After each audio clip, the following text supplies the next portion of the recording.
Assalamualaikum sahabat, gimana nih kabar kalian hari ini? Semoga kalian semua dalam keadaan sehat walafiat. Kemarin kita sudah membahas bagian kedua para pendakwah dan hari ini kita akan membahas bagian terakhir. Sebelum kita masuk pada pembahasan terakhir, mari kita mengenal para pendakwa kita, yaitu Arman, seorang pengusaha yang sukses, Fahri, seorang ustadz, dan Ridwan, seorang vlogger. Di sebuah kafe sederhana, mereka bertiga duduk dengan asiknya menikmati minuman hangat mereka sambil mengobrol dengan santai. Namun, suasana berubah menjadi serius saat Ridwan melontarkan sebuah pertanyaan. Bicara tentang wanita, masih ingatkah kalian pada Airin? Arman dan Fahri mengangguk perlahan, seolah tatapan mereka mengenang kembali ke masa lalu. Mari kita flashback.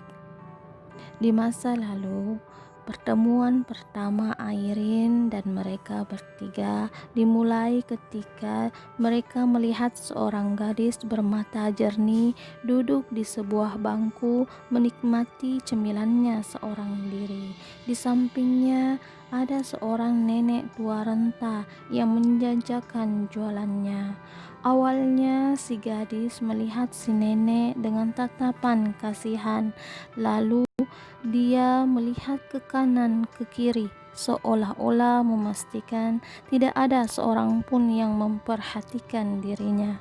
Setelah itu, dia segera mengambil beberapa lembar uang merah dan menggulungnya serapi mungkin, mengikatnya dengan karet.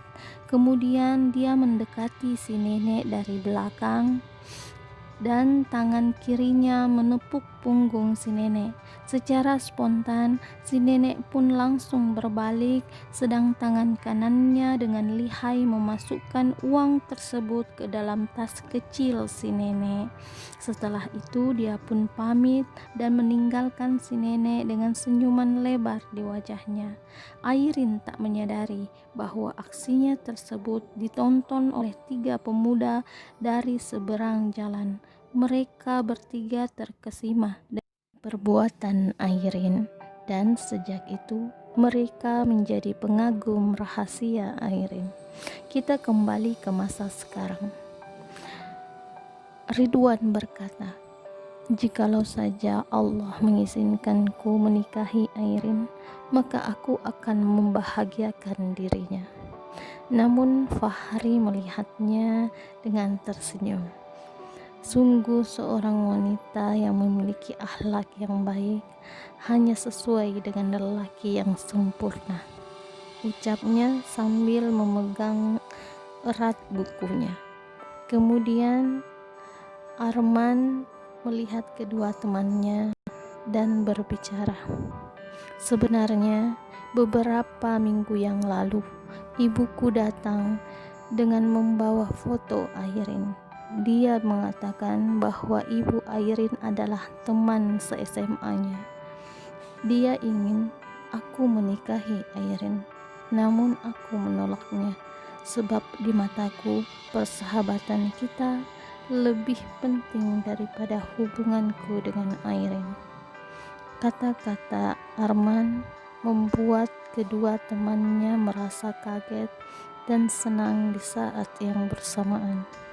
Fahri dengan senyumnya tidak berkata apa-apa, sedangkan Ridwan berharap untuk mendapatkan kesempatan tersebut.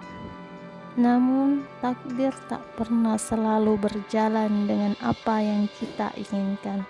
Di seberang jalan, seorang wanita bermata hijau sedang menunggu seorang lelaki pasangannya, dan saat wanita tersebut menggandeng lelaki tangan tersebut, dia tersenyum dengan bahagia. Dialah Airin, dan mata ketiga pemuda tersebut menjadi sendu bahwasanya wanita yang mereka inginkan telah dimiliki orang lain.